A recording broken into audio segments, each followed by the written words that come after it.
In this video, we will demonstrate how it is possible for someone to become the US president with only 22% of the popular vote. In most elections, the concept of a popular vote is used.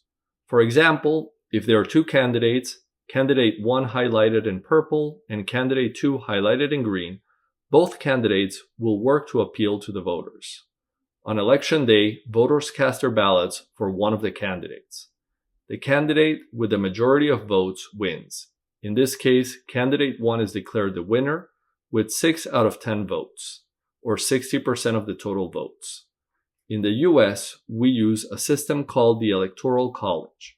There are 51 jurisdictions, including the 50 states and Washington, D.C. Each jurisdiction has a certain number of electoral votes as shown on the map.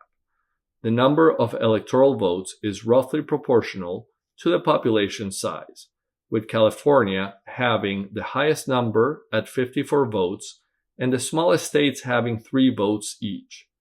Each state gets as many electors as it has members in Congress. The total number of electoral votes adds up to 538. In order to win the election, a candidate must obtain at least half those electoral votes plus 1, which equals 207.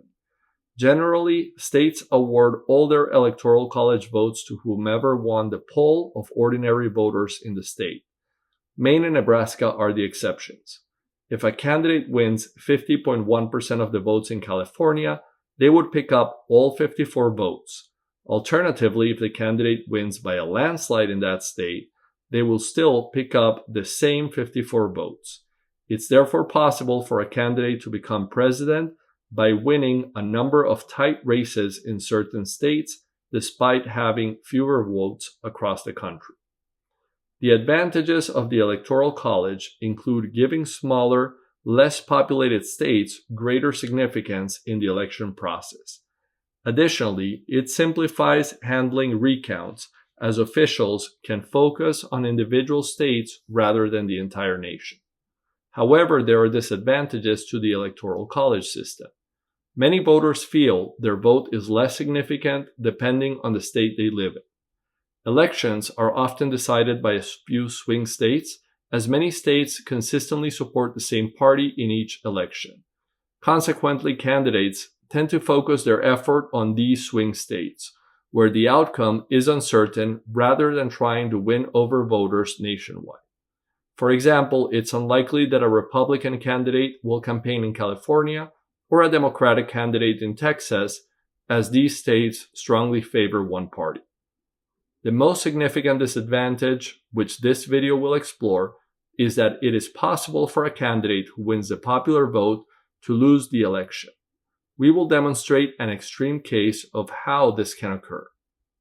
Has a candidate ever lost the popular vote but won the presidency?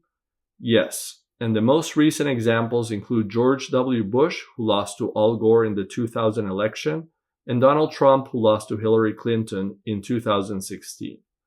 So what is the minimum popular vote required to win an election? To build our model, we will make a few assumptions. We will assume that the winner of a state receives all of the state's electoral votes. While this isn't the case in Maine and Nebraska, their impact on our model will be minimal. We will assume a candidate wins a state by securing exactly half the votes plus 1. Although this would typically trigger a recount, we will assume the candidate still wins. Additionally, the winning candidate will receive 0 votes from states they do not win, to minimize the popular vote count. We will assume there are only 2 candidates and all votes are cast for one or the other with no null votes. We will assume a scenario where all registered voters cast their ballots. According to the latest data from November 2022, there are over 161 million registered voters in the US. The spreadsheet with this data is available in the description below. Let's start by analyzing the states with the most electoral votes. If a candidate wins the following 12 states, they would exceed the 270 electoral votes required using only 28.39% of the popular vote. Similarly, by winning the 40 states with the fewest electoral votes, a candidate will reach 270 electoral votes with just 22.99% of the popular vote. We also ran 10 million Monte Carlo simulations to explore if there is a combination of states that would require an even lower popular vote to win. In this scenario, we identified 35 states that would achieve exactly 270 electoral votes with only 22.57% of the popular vote. In summary, a candidate could theoretically become President of the United States with just around 22% of the popular vote. This percentage could be even lower with more than two candidates by considering that Maine, Nebraska do not use a winner-takes-all system, or if not all registered voters cast a vote.